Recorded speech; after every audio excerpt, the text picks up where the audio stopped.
Boa tarde, colegas e colegas advogados. Boa tarde, os membros que compõem a mesa, a nossa diretoria da OAB. Satisfação de estar aqui na presença dos meus colegas. Do auditório onde comecei a minha advocacia, onde, logo na inauguração desse prédio aqui, a gente vinha fazer os nossos cursos do novo CPC, né?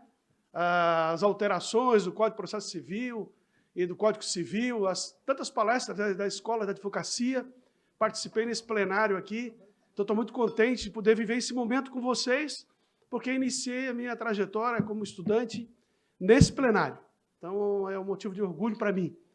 E a oportunidade de saudar os meus colegas, dizer que eu estou com 59 anos de idade, estou com a minha academia praticamente concluída, estou graduado, pós-graduado, mestrado, doutorando com dupla titulação na Universidade de Perugia, já com a qualificação editada, em livro que lancei recentemente, é minha terceira obra jurídica, uma das 20 obras jurídicas mais vendidas no país, o que está me agradando muito. E tenho dupla atividade profissional. Estou como deputado estadual, como vocês todos sabem, representando a advocacia catarinense lá na Assembleia Legislativa, apresentando projetos de leis importantes para a nossa profissão, como a dispensa do recolhimento de custas para executar nossos honorários, que a gente fez lá na Assembleia.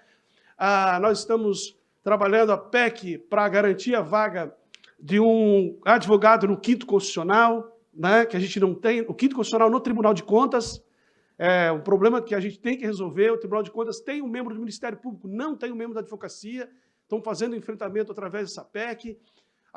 Estamos apresentando também o projeto de lei para passar o RPV de 10 salários mínimos para 40 salários mínimos, para poder melhorar a condição de honorários. Hoje a gente executa uma ação contra a Fazenda, recebe R$16 mil, o que é um absurdo. Então, estou muito feliz de estar aqui, disposto para conversar com vocês, o tempo é curto, mas todo mundo aqui me conhece. Eu não quero que vocês olhem para mim como deputado. Algumas pessoas olham para mim como deputado. Eu estou deputado. Eu sou advogado há 34 anos, advogando no mesmo endereço lá em Blumenau, e tem aqui meus colegas de Blumenau que são testemunhas da minha atividade. O doutor César Wolff, que é meu colega lá de Blumenau, sabe que eu advogo. Todos os meus colegas de Blumenau são testemunhas da minha advocacia permanente. Então, não olhem para mim como deputado. Olhem para mim como advogado que sou igual a vocês. Muito obrigado.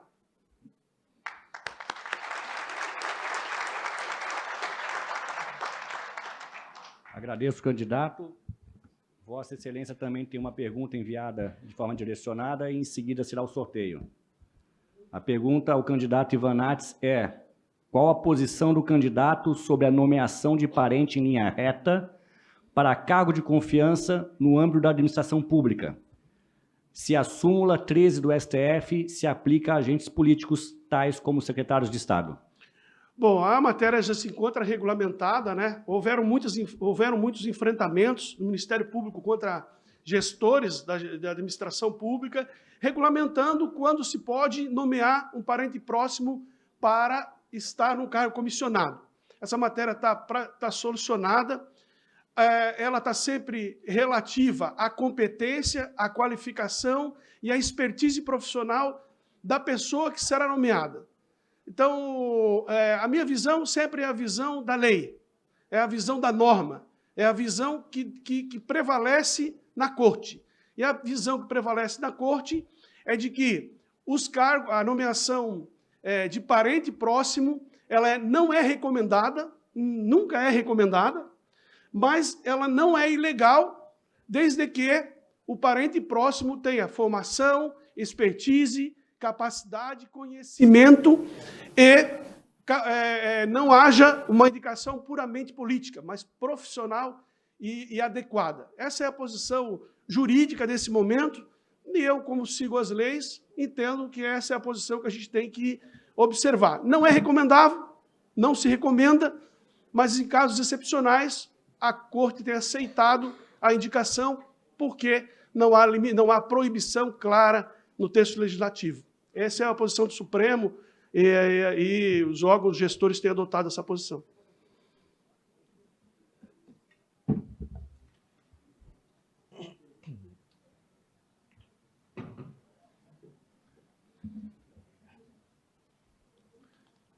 Candidato, pergunta número 2. O candidato entende que o sistema de precedentes e sua obrigatoriedade deve ser aplicado aos processos penais?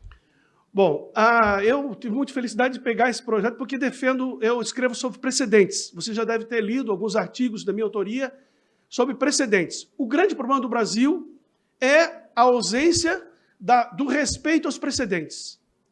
Há uma característica muito específica no processo criminal. Cada caso é um caso. E cada processo é um processo. E cada julgamento precisa, obrigatoriamente, respeitar o caso específico. Então, os precedentes no processo criminal, eles são meramente indicativos. Tá? Mas o magistrado precisa olhar o caso a caso, a situação por situação. O processo crime é um processo individual de características específicas daquele delito. E, portanto, o precedente ele deve nortear a decisão, mas nunca ser a base absoluta. No caso do cível, eu escrevo que um grande problema do Brasil é a ausência de precedentes. Nós não respeitamos os precedentes da nossa corte, nós mudamos constantemente os nossos precedentes, o Supremo tem uma decisão durante o período sobre um determinado tema, o STJ tem sobre um determinado tema, do nada isso muda e é muito difícil para a advocacia, porque você faz uma ação, você processa um processo, você processa uma petição inicial, você processa um caso com base naquilo que está vigente em precedente. E o processo tramita 4, 5, 6, 7, 8, 10 anos, e no final de 10 anos o precedente mudou. Então, você tem sua prejudicialidade na apresentação, tanto na inicial, que você desenhou com aquele precedente que estava em vigor, quanto no decorrer do processo. No processo crime, o precedente é ainda mais grave. Por quê? Porque o advogado criminal, no momento de fazer a defesa, ele estabelece uma tese. E essa tese é baseada no precedente que ele escolheu, para aquele caso. Quando o precedente muda, o advogado não pode voltar atrás para fazer a defesa preliminar do seu constituinte.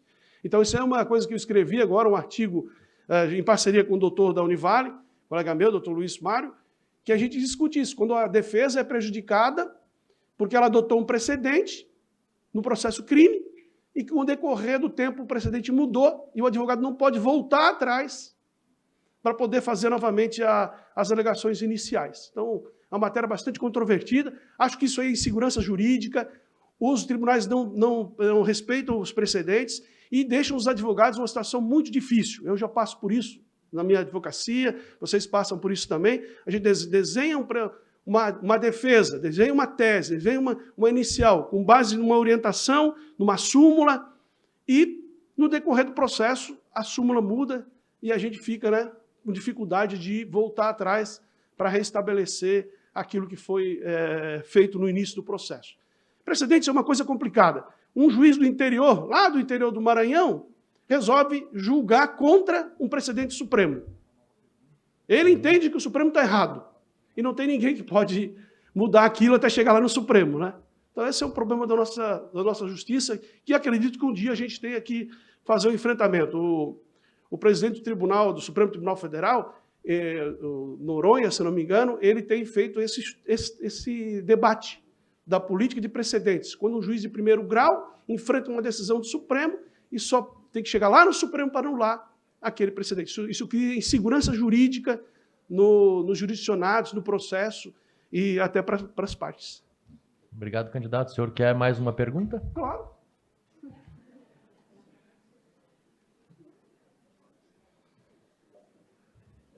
Obrigado. Candidato, na sua opinião, quais os limites da imunidade profissional do advogado no exercício da profissão e quais são os principais desafios para se garantir essa imunidade sem que ela seja usada como abuso? Como toda profissão, o abuso não pode ser tolerado. Todo mundo tem que trabalhar dentro da sua competência, da lei, do estrito cumprimento do seu dever. O advogado tem que estar lá estabelecido no nosso Estatuto da Advocacia, atuar com lealdade. O advogado tem a obrigação de atuar com lealdade. atuar com lealdade com o seu cliente, atuar com lealdade com o seu colega adversário, atuar com lealdade com a lei, atuar com lealdade com o promotor, com o juiz, com o processo. Então, eu acredito que a lealdade processual estabelecida no nosso código da OAB, no Estatuto da OAB, é a base de tudo, né? Você não pode ter nenhuma conduta que fira a nossa profissão e a partir da hora que você usou da advocacia para cometer qualquer crime, qualquer abuso, você fere essa regra básica, que é a regra básica do processo, que é a lealdade. Então, qualquer regra que fira a lealdade, que fira a lei, ela deve ser rejeitada, né? O advogado tem que trabalhar no estrito cumprimento da lei, nos seus deveres e nas suas obrigações. E todos nós sabemos disso. A gente sabe o como faz e da forma que faz, né? Todo bom advogado sabe o que eu estou dizendo aí. Não dá para fazer aquilo que a lei não autoriza que se faça, nem o nosso estatuto autorize. Tem mais 3 minutos? Espero não cansá-los.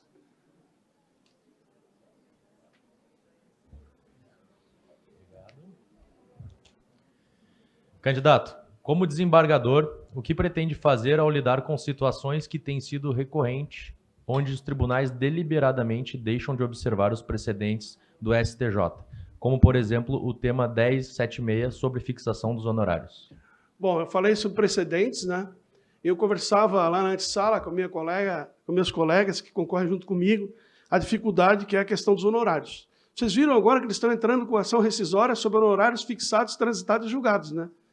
Nós estamos recebendo decisões do STJ em ações rescisórias com liminar que modifica honorários transitados e julgados, né? Então, os honorários são sempre a base da nossa profissão.